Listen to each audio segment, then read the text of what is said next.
Hello everybody, I'm Marzen64 and welcome to Let's Play Team Fortress 2, because I mentioned I would be doing it quite a long time ago and I never did, but now I will. So, let us start with the Soldier. The Soldier is a nice class. He is your main front lineman. Normally you would think of the Heavy, but personally I think that the Soldier is the true front lineman that you should always have at the front of your troops. So anyway, let's talk about the weaponry. I use the black box, but let's first go through them all. We have the rocket launcher here, which is your generic rocket launcher. It has good area of attack. It causes splash damage, and it's a projectile weapon, so you can shoot around corners like this. Say if there's a sentry gun there, and I could shoot like this, and boom, it's dead. Anyway, but then you have the vintage direct hit, which changes it quite a bit in that. Well, normally it's just direct hit. I'll talk about vintage later. But it changes it in that it moves faster, it has less splash damage. So with the rocket launcher you want to shoot at people's feet, but with the direct hit you want to shoot at them, because that causes damage. Shooting at their feet won't do as much damage because the splash damage is less.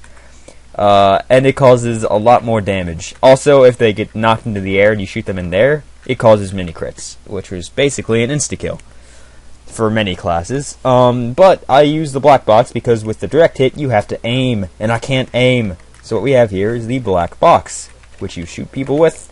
It's exactly like you shoot people with it. No, duh.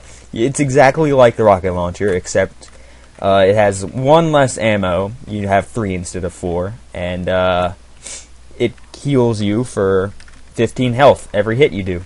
I think there's a pyro out here who I might want to take care of. No, there's not. Okay, next you have the secondary weapons, which you start with a shotgun. And the shotgun I don't like to use because it's inaccurate, I can't aim with it, and I'd just much rather use the other weapons, such as the gunboats. But I don't use them either anymore. I used to, but they're good if you want to rocket jump around and get behind people and go through areas that most people can't go through to get good advantages and basically ambush, but I can do that without the gunboats, so I don't need them. What we have instead is the battalion. Wait, this isn't battalion. This is the buff banner.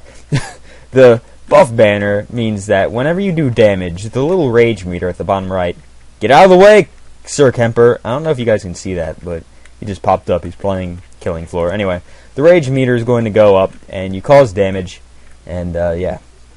And then once it goes all the way up, it will cause mini crits. And for all of the people, once you use the actual buff banner, then the meter will go down, but you'll cause mini crits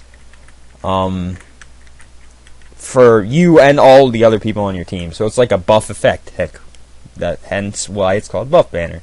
And we got the battalion's backup, which is literally the same thing, except it causes defense, so that, let's see, defensive buff that protects nearby team members from crits and blocks 35% of incoming damage, and increases through damage taken instead of damage caused.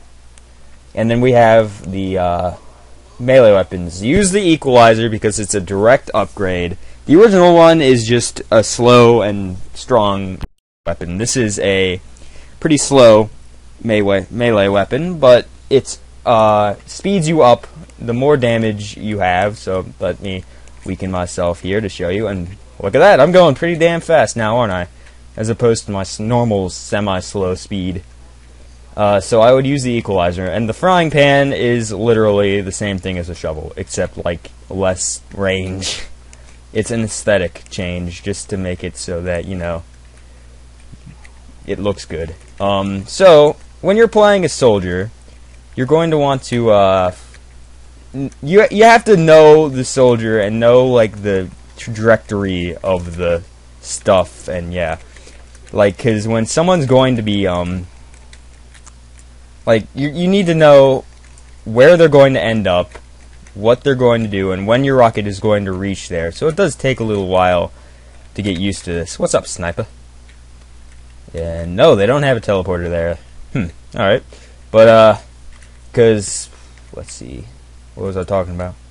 It's hard to keep track of all this stuff. I've had to do this video 3 times now. Yeah. Anyway, just for the most generic thing, shoot at people and it will work. The soldier's rockets are strong and very effective against almost all classes. He doesn't really have a definitive, like, counter, to be perfectly honest. He doesn't. He's just the soldier. And it froze for a second, but now we're good. I'm going to have to change the map, so I'm going to end this video.